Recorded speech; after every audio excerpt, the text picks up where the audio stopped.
I got soap water over here.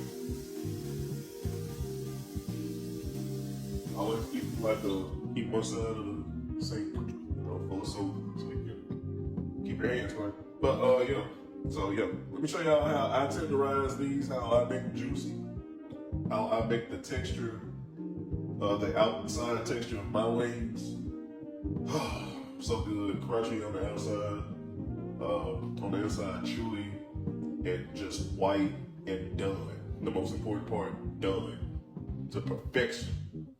Let me show y'all what I put in. Garlic pepper. This is garlic pepper. It's like a base season. Ground black pepper, right? Paprika, brown paprika.